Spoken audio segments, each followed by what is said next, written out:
Oh, depan ini mah. Pak ini. Lupa.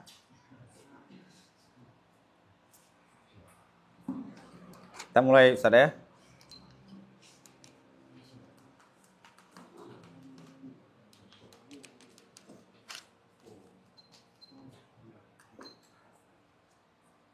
Kah. A'udzubillahi minasyaitonirrajim. Bismillahirrahmanirrahim. Alhamdulillahirabbil alamin wassalatu wassalamu ala asyrafil anbiya'i mursalin wa ala alihi washabihi ajmain. Allahumma yassir wa la tu'assir wa tamim bi khair. Allahumma yassir wa la tu'assir wa tamim bi khair. Allahumma yassir wa la tu'assir wa tamim bi khair. Rabbi syrah li sadri wa yassir li amri. Ad-da'wa as-saminatu.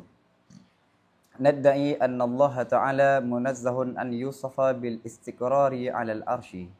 Fa inna kulla mutamakkinin 'ala jismin wa mustaqirin 'alaihi muqaddarun la muhalata. Dakwaan yang ke-8. Kami mengklaim, kami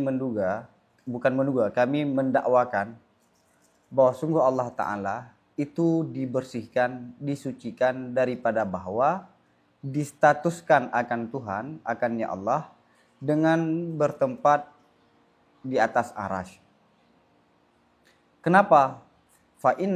Karena bahwa sungguh semua yang bertempat di atas suatu benda dan menetap di atasnya benda itu memiliki ukuran la muhalata, pasti. Klaim yang ke-8 bahwa Allah itu tidak bertempat di atas arasy. Kenapa? Karena semua yang berada di suatu tempat, yang letak di suatu tempat, maka benda yang berada di situ memiliki ukuran. Kitab ini letak di atas meja. Kenapa setiap benda yang letak di atas sesuatu, maka benda tersebut memiliki ukuran, pasti. Bagaimana kita bisa mengatakan benda itu berada di atas suatu benda, tapi dia tidak memiliki ukuran? Dan perlu diketahui, setiap pembahasan takdis Tuhan, mensucikan Tuhan, yang dipakai argumen adalah syakal yang kedua. Sebagaimana yang disampaikan oleh Ghazali dalam kitab Qistasul Mustaqim. Lihat mukaddimah ini. Mukaddimah yang pertama apa?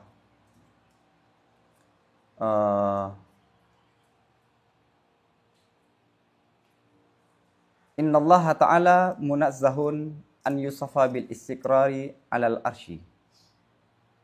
Fa inna kulla mutamakkinin 'ala jismin wa mustaqirin 'alaihi muqaddaratun la muhalata. Jadi begini. Mukadimah pertama boleh kita buat begini. Semua yang bertempat di atas suatu benda dan letak di atas suatu benda itu memiliki ukuran. Tuhan tidak memiliki ukuran, maka Tuhan tidak berada di, ataupun begini, mukadimah ukurannya, Tuhan tidak memiliki ukuran. Tidak memiliki ukuran. Semua benda yang berada di atas suatu tempat itu memiliki ukuran. Had wasatnya letak di mukadimah sugra di mana? Di mahmul. Sah? Sedangkan yang kedua di mahmul juga. Itu syakal berapa? Syakal kedua. Jadi syakal yang sering dipakai dalam mentakdis Tuhan, mensucikan Tuhan adalah syakal yang kedua. Kenapa? Karena syakal kedua itu antara isbat dan nafi. Karena syarat syakal yang kedua apa? Sebagaimana dalam Salam Naurat. Apa syarat syakal kedua? Berbeda kif. Berbeda kif ya. Satu kuliah. Kefiyat. Lah, bukan kuliah. Satu mujabah. Satu lagi salibah. Jadi mensucikan Tuhan itu kan menafikan sesuatu daripada Tuhan. Maka ada salbiyahnya. Dan apa yang disalbihkan? Sesuatu yang ditetapkan pada yang lain. Maka ada mujabahnya. Ingat ya, syakal yang kedua, syakal yang sering dipakai pada mentakdiskan Tuhan adalah syakal yang kedua. Karena syakal kedua antara mujabah dan salibah. Penting ini. Oke. Fa innahu imma ayyakuna akbara minhu aw asghara aw musawiyan wa kullu dzalika la yakhlu an takdir. maka bahwasanya Tuhan, ini kalau kita asumsikan Tuhan itu berada di atas aras, maka bahwa sungguhnya Tuhan ada kala bahwa, ataupun jangan ke Tuhan, mutamakin, maka bahwa sungguhnya mutamakin yang berada pada suatu tempat.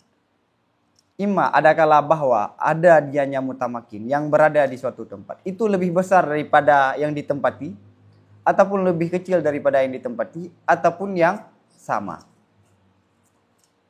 Ini tidak pernah terlepas daripada tiga ini. Ini jamik apa?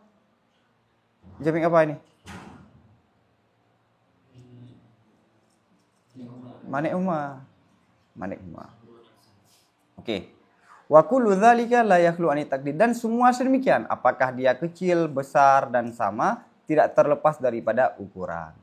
Suatu benda yang letak pada suatu tempat, benda tersebut adakala dia lebih besar dari yang ditempati, adakala sama, adakala kecil. Ada enggak pilihan yang lain? Maka ini yang dipakai dengan sabru, metode yang disampaikan oleh Ghazali di awal kitab. Setelah kita mengumpulkan beberapa opsi, kemudian tidak ada opsi yang lain secara akal. Oke. Dan tiga-tiga ini baik kita katakan kecil, besar ataupun sama semuanya ada ukuran. Wali annahu law jaza an yamassahu jismun min hadhil jihati la jaza an yamassahu min sairil jihati fayasiru muhatan bihi wal khasmu la ya'taqidu dhalika bihalin wa huwa lazimun ala madhhabihi bid darurati. Ini yang pertama dulu ya. Kalau kita katakan Tuhan di atas aras, adakala Tuhan itu lebih besar daripada aras, adakala sama, adakala lebih ke. Tiga-tiga asumsi ini sama-sama memiliki ukuran. Padahal Tuhan itu tidak memiliki ukuran. Sudah disampaikan di yang lalu. Argumen yang kedua, wali annahu law jaza, karena dan andai bahwa sungguhnya Tuhan. Kalau bolehlah bahwa tersentuh akannya Tuhan oleh satu jisim, satu benda, daripada ini jihad. Niscaya bolehlah bahwa tersentuh dianya jisim akannya Tuhan daripada semua jihad. Maka jadilah Tuhan itu yang terliputi dengannya jisim.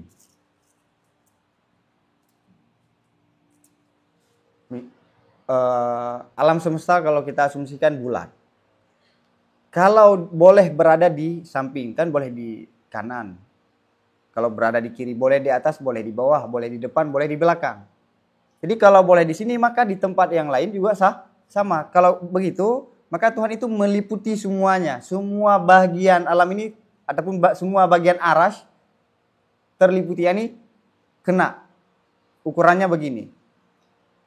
Wal khasmu, dan lawan dalam persoalan ini, yaitu karamiyah dan mujassimah, tidak meyakini sedemikian dengan apapun kondisi. Mereka tidak meyakini orang yang mengatakan Tuhan itu di atas aras, Tuhan itu meliputi semua sisi aras. Mereka tidak meyakini begitu.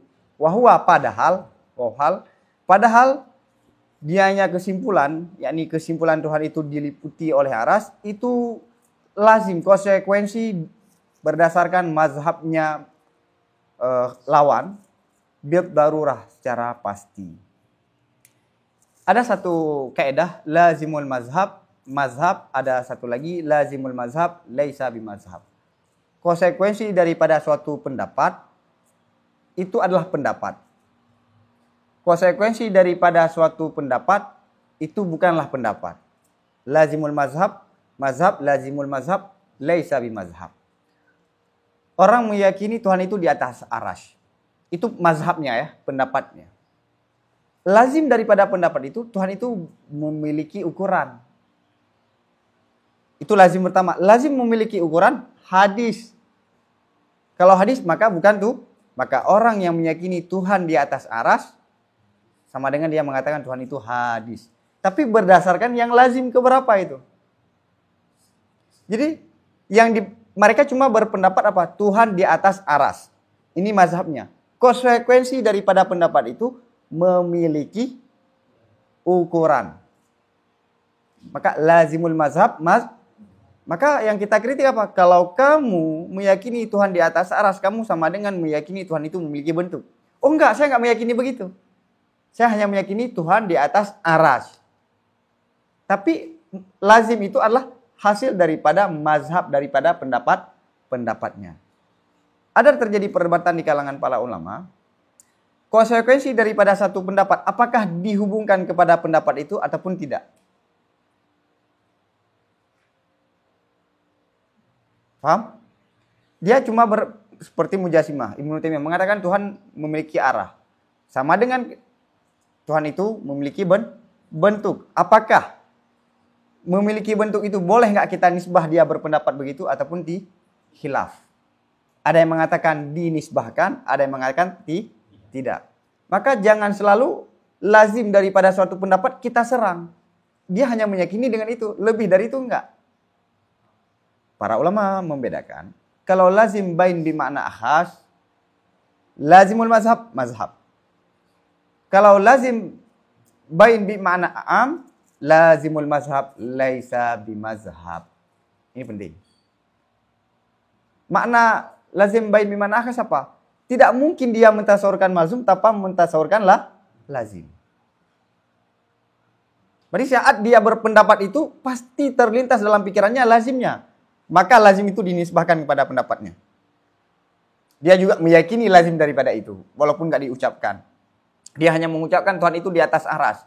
Dia tidak mengatakan Tuhan itu memiliki bentuk. Kita lihat lazim bain bimana akas ataupun lazim bain bimana a'am.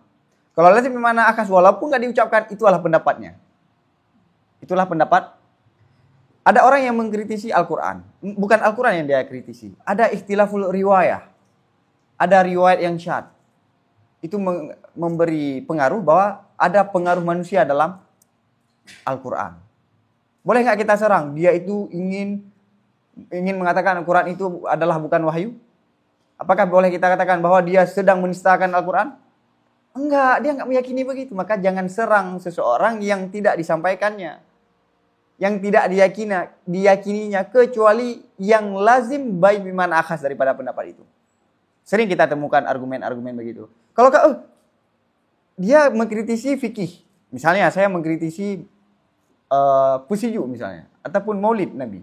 Yang saya kritik apa? Amaliyahnya, prakteknya. Andai, ini enggak ya?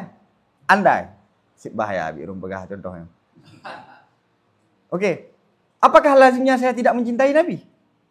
Sering kita menuduh orang salafi, mereka tidak merayakan maulid Nabi sama dengan mereka tidak mencintai Nabi. Benar enggak orang salafi tidak mencintai Nabi? Enggak, itu lazim yang kita buat. Mereka karena hirsun ingin menjaga kemurnian agama, menurut mereka, dan tanda kutip menurut mereka, jangan lebihkan sesuatu yang tidak dibuat oleh Nabi. Buktinya mereka kalau baca sirah, mereka nangis. Jamaah mereka rutin. Bahkan kalangan mereka itu kalau kita ingin ghibah, langsung di stop, jangan ghibah.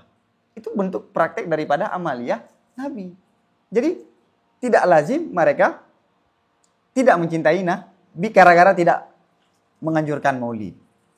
Itu lazim daripada pendapat mereka itu. Tapi apakah lazim mazhab ataupun lazimul mazhab?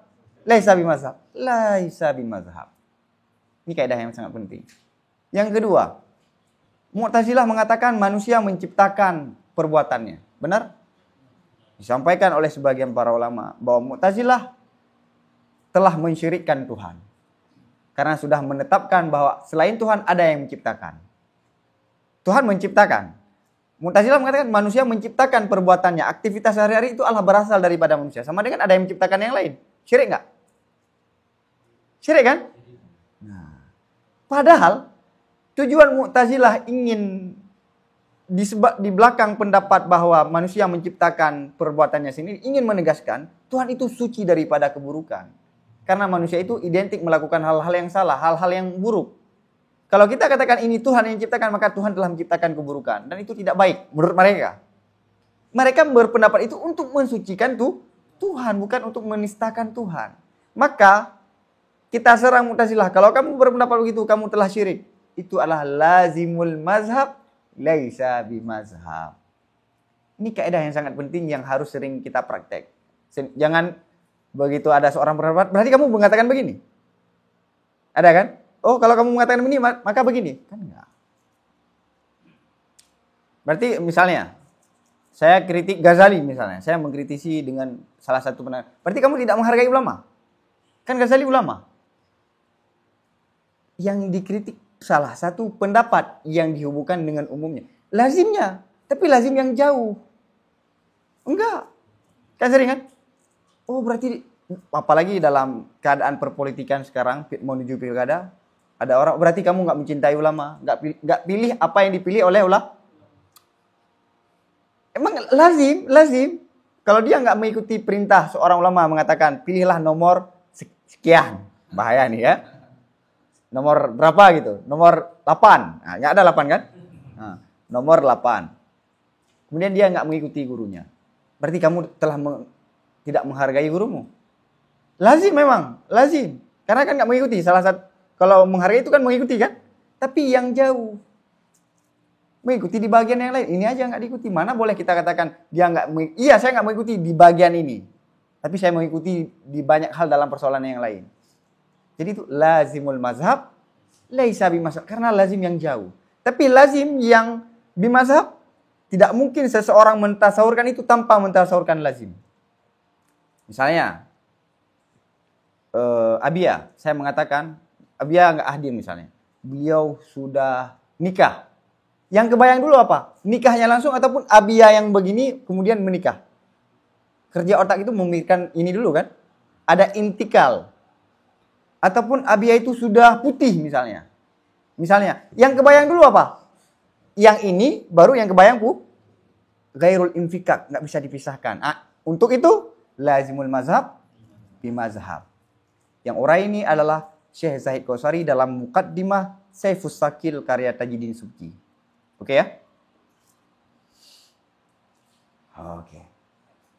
Maka di contoh yang tadi, Mujassimah ataupun Karamiyah tidak meyakini Tuhan itu meliputi dengan arasy. Tapi itu adalah resiko, konsekuensi dari mazhab mereka itu. Boleh nggak kita nisbah? Enggak. Karena lazimul mazhab, laisa bimazhab ini kenapa? Karena lazimnya yang ghairul bayyin. Wa 'alal jumlati la yastakirru 'alal jismi illa jismun wa la yahillu fihi illa aradun.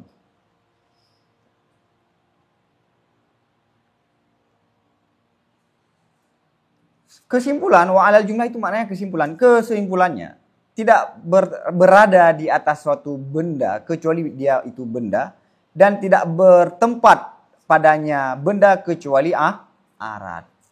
Yang bertempat pada tempat adalah suatu yang memiliki bentuk. Tempat itu memiliki bentuk, maka yang berada pada suatu bentuk ada memiliki bentuk. Itu logis, sangat logis. Dan yang hulul, makna hulul itu menyatu ya, makna wala yahilu. Maka ibarat yang pertama la yastakiru terpisah. Seperti kitab saya taruh di atas meja. Terpisah kan antara kitab dengan meja? Yastakir. Sedangkan pada pembahasan arat, ibaratnya apa? Yahilu, hulul itu menyatu. Seperti warna yang ada pada kitab ini. Warna yang ada pada kitab ini. Maka kitab ini adalah jisim. Yang berada pun, yang hululnya juga berbentuk. Tapi berbentuknya mengikuti bentuknya jisim. Paham ya? Kenapa redaksi yang pertama la yastakiru, yang kedua yahillu. Waqad bana annahu ta'ala wa taqaddasa laysa bijismin wala aradin fala yuhtaju ila ifradi hadhihi ad-da'wa bi iqamatil burhani. Dan sungguh telah nyatalah bahwa sungguh Allah Ta'ala Maha tinggi, wa taqaddasa dan maha suci, tidaklah jisim dan tidaklah arat. Maka tidak membutuhkan untuk mengasingkan ini dakwaan dengan memberikan argumen al-burhani, argumen burhan. Di belakang sudah jelas, Tuhan itu bukan jisim dan bukan arat dan bukan jauhar. Enggak disebutkan jauhar karena sudah masuk pada jisim. Karena kalau dinafikan jisim, jauhar otomatis. Jisim bukan, arat bukan. Maka kita tidak perlu lagi memberikan argumentasi yang terpisah untuk menetapkan bahwa Allah itu tidak berada di tempat. Karena konsekuensi daripada berada di tempat itu ada kala jisim, ada kala arat. Jelas ya? Fa'in kilama, oke. Fa'in kila, maka jika ada yang mengatakan, fama makna qaulihi ta'ala ar-Rahmanu 'alal arsy istawa, wa ma makna qaulihi sallallahu alaihi wasallam yanzilullahu kulla lailatin ila sama'id dunya. Maka jika ada yang mengatakan, maka apa maksud firman Allah Ta'ala ar-Rahmanu 'alal arsy istawa? Istawa antum artikan apa? Bersemayam. Itu sama dengan antum sudah mujassimah. Kata Ghazali dalam kitab Iljamul Awam kalau tidak salah. Ayat-ayat yang mutasyabihan misalnya. Ayat-ayat yang model begini. Jangan diartikan dengan arti bahasa kita. Makna ijra'uha ala dhawahiriha. Berlakukan dia sebagaimana zahirnya. Maksudnya apa? Jangan tafsirkan. Ya dengan ayat itu. Maksudnya enggak. Tapi kalau kita artikan bersemayam. Sama dengan makna bersemayam itu apa ya? Ya berada kan? Sama dengan sudah mujassimah. Sama aja kan sudah mujassimah. Makna istawa itu banyak. Pilih takwil apa tafwid? Kalau tafwid, Tuhan di atas aras. Jangan artikan, jangan nggak diartikan. Itu konsep yang disampaikan oleh Ghazali. Itu kalau Oke. Dan apa maksud sabda Nabi Sallallahu Alaihi Wasallam? Yanzilullah, turunlah Allah setiap malam ke langit dunia. Taswirul fani, ingat kan pembahasan kemarin taswirul fani, dijelaskan ayat-ayat ini dengan bentuk seolah-olah datang. Tapi bukan itu yang dipahami. Kenapa nggak terpahami? Karena Nabi sudah menanamkan kepada orang itu akidah. Tuhan itu tidak sama dengan manusia. Tuhan itu tidak sama dengan makhluk. Maka akidah itu kalau sudah dipahami, maka saat turun ayat-ayat yang model begini, dia nggak akan terpahami lagi. Gak memahami lagi bahwa Allah itu memiliki bentuk, memiliki tempat. Kenapa? Karena akidahnya yang membasminya. Tapi kalau orang yang tidak kuat dengan akidah, dia akan membayangkan, mentasawurkan Tuhan itu ada tempat, Tuhan itu ada bentuk. Paham ya? Qulna al-kalamu ala al-dhahiri al-waridati fi hadzal babi tawilun walakinna nadhkuru manhajan fi hadzal nidahiraini yurshidu ila ma adahuma. Wahwa anna naqul annasu fi hadza fariqaini awamun wa ulama. Kami menjawab, berbicara di atas teks-teks dahir-dahir yang teks-teks yang dahir ya, yang datang pada ini bab itu panjang. Jadi berbicara terhadap ayat dan hadis yang dahir-dahirnya mengwahamkan kepada tasbih dan tajsim, banyak sekali ayat-ayat dan hadis yang berkaitan dengan begini. Walakinna nazkuru manhajan, akan tetapi kami akan menyebutkan metode pada dua ini yang zahir, dua contoh yang di belakang, Ar-Rahmanu 'alal 'arsy istawa, yanzilullahu kullalailatan ila samai dunya. Yurshidu, yang memberi petunjuk manhaj ini, yang memberi petunjuk metode ini kepada sesuatu selain keduanya. Ini metode yang sangat penting.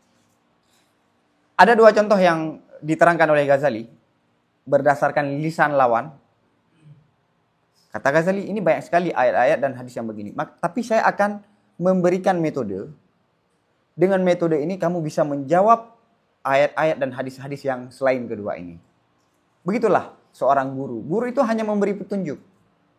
Memberi cara, memberi resep. Kalau kamu begini, maka kamu bisa menghadapi begini. Tidak bisa kita hidangkan semua persoalan. Maka tugas guru mendidik murid adalah membuat dia menemukan resep dan metode untuk dia menemukan kebenaran. Mana mungkin dia tiap hari murajaah dengan kita? Itu persis seperti keyakinan orang Syiah Batiniyah. Semua persoalan harus ada kembali kepada imam. Kadang-kadang misalnya mendadak, bagaimana imamnya kemana, gurunya kemana. Tawakuf, waktu lewat, akan kita melakukan hal yang haram misalnya. Maka Ghazali sering menekankan ada metode yang harus diajarkan. Andai nanti di keseharian kita menemukan persoalan yang sama, sungguh kita sudah menemukan jawaban. Paham? Ini metode yang sangat penting. Sering saya menyampaikan, guru itu adalah sebagai koki, mengajarkan kita bagaimana meracik, membuat. Tapi kalau orang itu menikmati, pelajar ya, menikmati. Saat tidak ada hidangan maka dia mati, lapar. Tapi kalau dia diajarkan bagaimana memasak, saat tidak ada makanan, sungguh dia bisa masak, nggak kelaparan. Paham ya? Begitu ya dalam ilmu. Begitu nggak diajarkan, stop belajarnya. Begitu kitab yang nggak diajarkan guru, nggak berani membaca. Kenapa? Karena nggak ada manhaj. Kalau sudah baca mutamimah, maka silahkan baca kitab nahwu yang lain. Kalau kita bukan mutamimahnya, tapi manhaj yang di mutamimahnya, sehingga kita tidak takut dengan kitab yang lain. Maka para ulama Dalam satu ilmu disampaikan oleh Asy-Syaukani dalam kitab, saya sudah lupa, bagus kitab itu. Kadang-kadang para ulama itu dulu, berarti kalau dulu belum jadi ulama, waktu belajar, setiap ilmu satu kitab. Misalnya, dalam Nahu belajar Alfiyah ataupun Ibnu Aqil. Dengan Ibnu Aqil, dia mampu membaca ratusan, bahkan ribuan kitab Nahu yang lain. Kenapa? Karena pembahasannya sama. Yang berbeda adalah panjang lebarnya. Kadang ada pendapat yang kita sudah mengetahui mana yang pendapat yang paling kuat. Itulah tujuan kurikulum. Bagaimana biar dengan modal ini kita bisa membuka yang lain. Orang bisnis, ada modal pertama. Tujuannya apa? Biar dia bisa berkembang, membuka yang lain. Kan gitu kan? Kita modal kitab yang kita diajarkan dari kelas berapa hingga kelas berapa. Untuk membaca kitab-kitab yang tidak dipelajari. Bukan stop hanya di kitab itu. Ghazali, saat beliau masuk ke Madrasah An-Nizamiyah, diajak jalan-jalan oleh Imamul Haramain. Dalam perjalanan beliau mengatakan ke Al-Ghazali, ya faqih. Kata-kata faqih itu berat bagi Ghazali. Saya baru belajar, kenapa saya dipanggil Al-Faqih? Tolong buka pintu ini. Kemudian Ghazali membuka satu pintu dari ruangan yang sangat besar. Beliau menemukan kitab yang sangat banyak. Rupanya perpustakaan. Imam Haramain mengatakan apa? Saya tidak dianggap sebagai faqih oleh para ulama sebelum saya menghabiskan semua bacaan ini. Maka kamu biar faqih, bacalah semua ini. Jadi ada kitab yang diajarkan, dengan kitab itu kita berani jalan, berani membaca apa yang tidak dibaca oleh guru. Bukan takut membaca apa yang tidak dibaca oleh guru, berarti gagal dong. Misalnya, ada salah satu kawan kita, dia sudah 8 tahun di pondok. Dia mau ke Australia, misalnya ke Australia, takut, sesat. Terus 7 tahun untuk apa? 8 tahun dia belajar untuk apa kalau ke sana aja takut?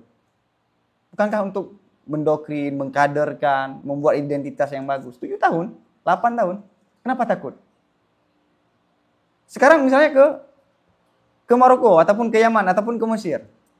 8 tahun takut kita murid, misalnya saya punya murid, takut dia datang ke Mesir. Takut dia berubah. Kenapa saya takut berubah? Berubah dalam kebaikan apa keburukan? Kebaikan nggak boleh kita takutkan kalau berubah semakin baik. Takut keburukan. Terus 8 tahun saya didik dia kenapa? Ngapain? Nggak hasil. Kalau orang nggak hasil nggak mau dia pergi kemanapun. Kitab yang sudah ada aja, dia nggak sanggup lagi membaca.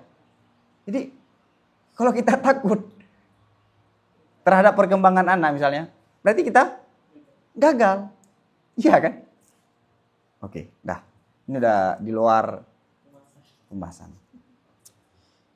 Ini ada berkaitan, maka di garis merah diwarna merahi kan dalam kitab ini. Wa huwa anna naqulu annasu fi hadza fariqani awamun wa ulama. Apa wahwa metode itu bahwa sungguh kami katakan manusia pada persoalan ini ada 2 kelompok, awam dan para ulama. Jadi terkait ayat-ayat yang begini dan hadis-hadis yang begini, ada 2 kelompok untuk menanggapinya dan dalam memahaminya. Ada awam dan ulama. Walladzina rahu allaika bi'awamil khalqi alla yakhaba bihim fi hadhihi ta'wilati bal yunza'u an aqaidihim kullu ma yujibu tashbiha wa yadullu 'alal hudus. Dan sesuatu yang kami berpandangan akannya sesuatu itu yang layak dengan awamnya manusia, itu bahwa jangan tenggelam, jangan mendalam, jangan didalami dengan mereka itu orang awam pada ini takwilat. Bahkan dicabutkan daripada akidah mereka itu orang awam akan sesuatu yang menghasilkan, yang mewajibkan akan penyerupaan, tasbih dan menunjuki di atas hudus. Ghazali ada metode awam dan ulama. Untuk awam jangan masuk ke dalam takwilat. Tafwid. Metode tafwid. Yang penting yang harus kita tekankan apa? Semua yang menunjuki kepada tasbih dan hudus, Tuhan itu dibersihkan dari itu. Wa yuhaqqaqu indahum annahu mawjudun laisa kamitslihi syai'un wa huwas samiul basir. Dan dipastikan di kalangan orang awam bahwa sungguh Tuhan itu ada. Yang ada itu bagaimana? Laisa kamitslihi syai'un wa huwas samiul basir. Wa idza sa'alu an ma'ani hadhil ayati zujiru anha. Dan apabila mereka menanyakan daripada makna-makna ini ayat, ya kan? Berarti nggak diartikan kan? Makna-makna ini ayat. Bisa dilarangkan mereka itu daripada makna-makna ini ayat. Waqilalahu, dan katakan bagi mereka itu orang, laisa hadza bi'usyikum, bukanlah ini posisi kamu. Tidaklah ini itu yang tujuan kamu, makam kamu. Fadraju anhu, maka hindarilah kalian daripada ini. Falikulli ilmin rijal, maka bagi semua ilmu itu ada tokohnya masing-masing. Jadi nggak campur aduk. Dalam politik, kembali pakar politik. Para ulama, lihat dulu fakih apa bukan. Kalau dia ulama misalnya bagian tasawuf, jangan tanyakan fikih. Kalau dia seorang mutakalimin, jangan tanyakan fikih. Tanyakan hal yang lain. Kecuali kita meyakini dia itu paham juga fikih. Likulli ilmin rijal, penting. Campur aduk. Seolah-olah kita sudah semua belajar, semua paham. Semua ilmu sudah kita diajarkan, semua paham. Mutafannin, al-alama, enggak begitu. Ya kan? Karena salah satu ilmu yang tidak dihargai oleh masyarakat adalah ilmu agama, ilmu politik dan ilmu sepak bola. Semua orang berhak berbicara, ya kan? Semua layak berkomentar. Kenapa? Karena orang tidak lagi menghargai likulli ilmin rijal. Oke, jadi kalau mereka tanya, larang. Dan katakan, ini bukanlah posisi kamu, ini bukanlah tujuan kamu. Semua ilmu itu ada posisinya. Yang tugas kamu dalam persoalan ini, bersihkan Tuhan daripada tasbih. Wa yujabu bima ajaba bihi. Jadi kata-kata ini sangat penting. Karena sebagian cendekiawan, pemikir, bahwa Ghazali mengingkari adanya metode takwil, hanya tafwid. Ghazali ada dalam satu kitab Iljamul Awam, melarang orang-orang awam daripada mempelajari ilmu kalam. Seolah-olah Ghazali berpendapat bahwa ilmu kalam itu tidak bermanfaat. Takwilat terhadap ayat-ayat yang model begini itu nggak boleh. Di sini disampaikan untuk awam begini, untuk ulama jangan begini. Maka dalam kata-kata ini, paragraf ini kita bisa menafsirkan pandangan Ghazali dalam kitab Iljamul Awam. Oke ya? Ini sangat paham ya? Jadi jangan waktu khutbah Jumat ataupun ceramah-ceramah umum kita masuk dalam persoalan-persoalan pertengkaran antara orang salafi dengan ini. Ngapain? Wa yujabu bima ajaba bihi ba'dus salaf haitsu su'ila 'anil istiwa faqala al istiwa ma'lum wal kaifiyatu majhul wa su'alu bid'ah wal imanu bihi wajib. Dan diberi jawaban dengan jawaban yang telah diberi jawaban dengannya jawaban oleh sebagian salaf, urang awai, ba'dus salaf. Saat ditanyakan orang salaf, sebagian salaf, karena padahal kan di Aceh itu apa?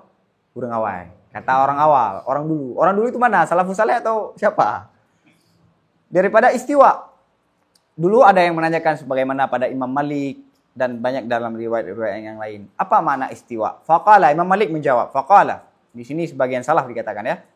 Al-istiwa, istiwa itu maklum. Kita bisa memahami makna istiwa itu apa? Bersemayam. Caranya wal kaifiyah majhul, kita nggak tahu, kaifiyahnya nggak tahu. Kaifiyahnya majhul. Wasu'al, dan tanya daripada persoalan ini dari istiwa adalah bid'ah. Iman dengan ini adalah wajib. Ini untuk orang awam. Masalahnya orang salafi saat memahami jawaban ini begini, mengingkari, mengkritisi orang-orang yang masuk dalam persoalan takwilat, tidak melihat konteks. Lihat, kita dalam berargumen ini untuk orang salafi, kita paksa harus melihat konteks kan? Tapi kenapa dalam persoalan fikih, dalam persoalan lain, baku dengan yang disampaikan tanpa melihat konteksnya. Nahu, fikih. Kalau kita ingin berpegang teguh dengan mazhab, misalnya mazhab Syafi'i, mantik itu dilarang. Ilmu kalam ini dilarang oleh Imam Syafi'i dan murid-muridnya. Tapi para ulama mengatakan sebagaimana fikih dan lain, konteksnya sudah berubah. Dulu yang dilarang kalam adalah kalam Mu'tazilah. Sedangkan ini adalah kalam Asy'ariyah. Mantik dulu dilarang kenapa? Karena mantik itu akrab dengan filsafat ketuhanan. Sedang sekarang mantik itu terpisah daripada ilahiyat. Hukumnya maka berubah. Melihat kontekstual. Ya kan? Jadi melihat konteksnya satu perkara itu sangatlah penting. Oke. Wahada, kenapa? Wahada, ini pahami olehmu akan ini. Li'anna uqulal awami la tattasi'u li qabulil ma'kulati wa la ihatatahum bil lughati tattasi'u li fahmi tawassu'atil arabi fil isti'arati. Kenapa ke masyarakat awam, ke orang yang sibuk dengan pekerjaannya, yang bukan takhasus ya, makna awam, ini penting. Makna awam itu yang disampaikan oleh Ghazali, yang tidak takhasus. Maka ulama nahu misalnya, ulama tafsir, ulama hadis, bahkan ulama fikih. Dalam bab ini, awam kata Ghazali. Faham? Nahu, malim nahu, kena malim nahu, tabla nahu. Awam dalam persoalan ini. Alim dalam persoalan nahunya. Jadi kadang-kadang kita saat menyebutkan kata-kata awam, kita mengeluarkan diri kita dari awam. Awam itu untuk orang lain. Awam. Masyarakat awam sekarang. Itu pikiran awam. Enggak. Awam itu adalah yang bukan takhasus. Spesialis. Kalau kita nggak spesialis dalam fikih, itu awam dalam fikih.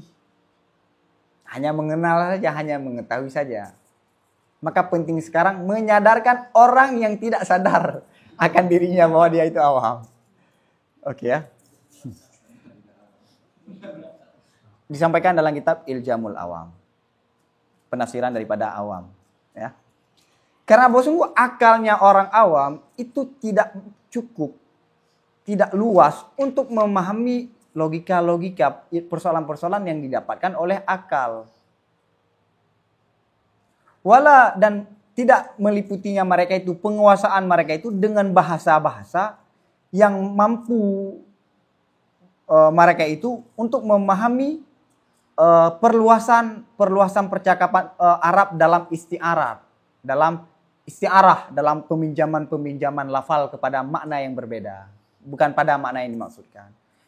Kenapa sikap kita terhadap awam, yakni tafwid, dan kita larang mereka untuk menanyakan takwilat daripada ayat dan hadis yang model begini? Yang pertama, akal mereka itu tidak terbiasa untuk memahami persoalan yang bisa diraih oleh akal. Yang kedua, mereka tidak menguasai bahasa, yang dengan bahasa itu dia akan memahami bagaimana percakapan orang Arab. Ada istiarah, peminjaman lafal dari satu makna ke makna yang lain. Mereka tidak meliputi itu.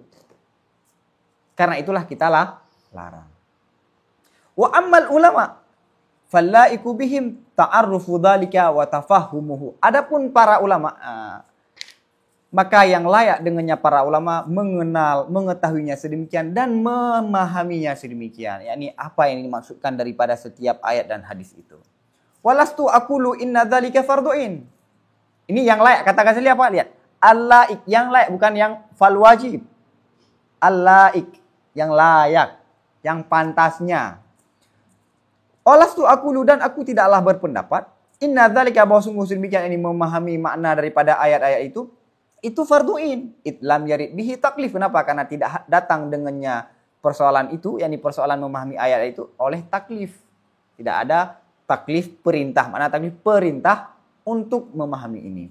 Bal taklifu at-tanzihu an kulli ma yushabbihuhu bi ghairihi.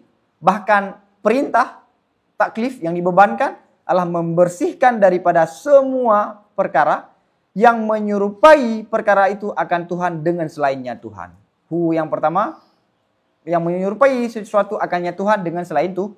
Yang diwajibkan kita, yang diperintahkan kita mensucikan Tuhan daripada yang hudus, daripada tasbih, tajsim. Itu wajibnya. Adapun rinciannya, maka antara mazhab ta'wil dengan mazhab tafwid itu sama-sama tanzih.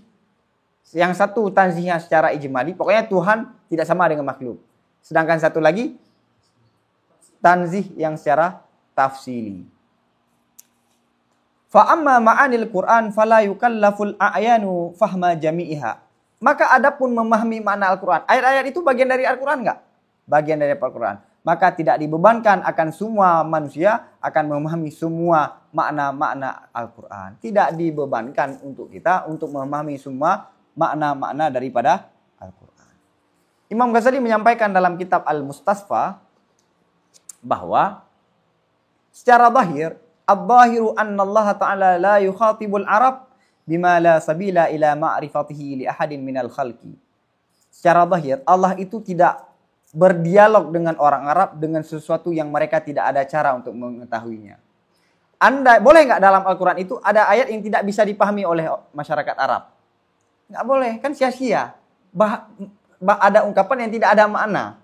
Sia-sia. Maka semua kitab yang ditulis oleh para ulama itu untuk apa? Untuk dipahami, bukan untuk ditakuti.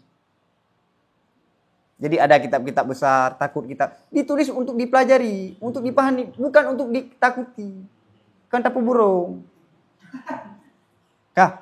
Dan dalam Ghayatul Usul, dalam Lubil Usul disampaikan bahwa yang pendapat yang asah tidak boleh dalam ayat Quran itu ada satu lafal yang tidak ada maknanya, ataupun yang tidak bisa dipahami.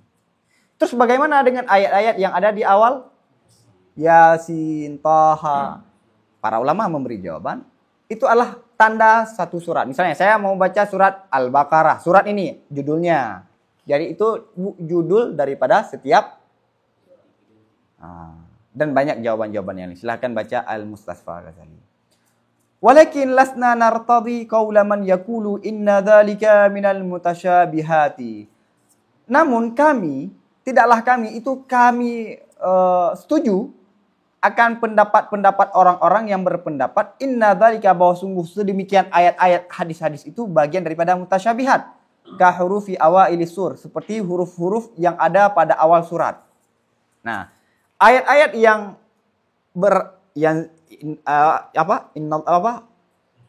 Ar-Rahmanu 'alal arsy istawa yanzilullah fa idza jaa rabbuka. Apakah itu mutasyabihat? Sering kita mendengar itu adalah ayat-ayat mutasyabihat. Ghazali tidak setuju. Itu adalah ayat mutasyabihat sebagaimana kalimat-kalimat yang ada pada awal surat seperti Taha, Yasin, Taha, terus apa lagi? Kaha, Yain, Sad. Berbeda, itu jelas mutasyabihat. Sedangkan ini bukan mutasyabihat, bisa dipahami. Mutasyabihat itu emang nggak bisa dipahami menurut penafsiran Al-Ghazali. Karena menurut Al-Ghazali, mutasyabihat itu adalah